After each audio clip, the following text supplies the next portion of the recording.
So as you guys may know, Microsoft actually just kind of pushed out the Xbox Series S in a way. So there was a leak that came out earlier today, but then they actually went ahead and confirmed it today too, which is really, really awesome. So we're going to talk about the main differences between this and the Xbox One X and seeing, if you should go and upgrade, if you should keep your One X or whatever. Now, I will tell you, getting the Xbox Series S is probably the better way to go. You're going to play, next gen console. You're going to be getting the next gen capabilities, and you're going to be able to play those games that come out for the Series S. But for the time being, Microsoft even said that for a majority of the time, going forward, I think for the next year or two, a lot of the games that are going to be released for the Series S will also be released for the Xbox One X as well. So they're not going exclusive for the Series S just yet, but this is still a really cool thing. Now, design-wise, there are some little differences between these two for sure. Now, with the Xbox One X, it's apparently a little bit bigger than the Series S, but it's still a classic design. I never really thought it felt too premium in terms of the console. I feel like the One S and the original one felt more premium,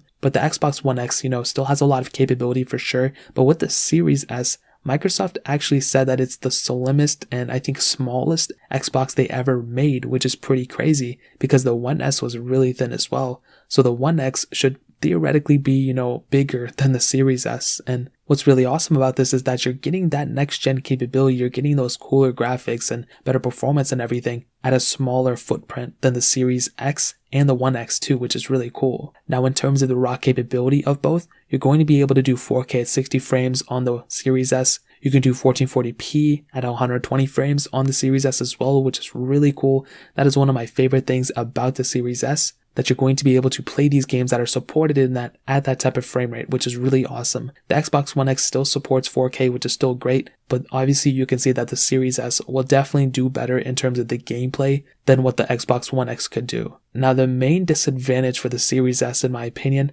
is that there is no disc slot for the Xbox Series S. For the Xbox One X, obviously you still have that disc slot, and even for the Xbox Series X, you have a disc slot, but on the S1, you don't have it, which I think is okay for a majority of people, but also I think it's not okay for a majority of people, because if you're trying to bring over your existing library of Xbox One games that you have in discs and bring them over to your next-gen console, you technically have to have a digital copy of it. Now, I'm sure there's ways to, transfer a CD to a digital copy somehow, I don't know. But if there isn't, then that's going to make a lot of people unhappy because they're going to have to go somehow and take these games that they have from their previous console to the next one. And the Series S is, backwards compatible with Xbox One games, and I think it's also backwards compatible with a bunch of other Xbox 360 games as well. But it is kind of strange that there is no disc slot on it. It's all digital, but it's okay for the most part as well. Now, the Xbox One X, obviously it does have backwards compatibility with some Xbox 360 games, which is really cool, but still you're going to have more of a range of selection of devices and games that you can play on your Series S than on your Xbox One X, so kind of keep that in mind. Also, the RAM hasn't really been confirmed on the Series S yet, but the Xbox One X did have 12 gigs of RAM, and you also have an SSD on the Xbox Series S, or you had a hard drive on the Xbox One X, but you can always get an SSD on the side if you really need it. The controllers are a little bit different as well, as I stated before. The controller on the Xbox One X is that same, old, good controller. I feel like it's one of the best controllers ever, but the Series S does have some cooler advantages and also has a dedicated share button as well, which is really cool. Now, pricing wise, the Xbox Series S is actually set to cost $299, which is a really good price compared to the Series X estimated $499 price tag. So we really don't know yet what the Xbox Series X is going to cost, but I've seen a lot of Xbox One X's for $299 as well, and actually bought an Xbox One X not too long ago for $299 as well. So that's going to be a breath of fresh air. I cannot wait for the Series S to come out. Like I stated before, getting the Series S is probably the better way to go,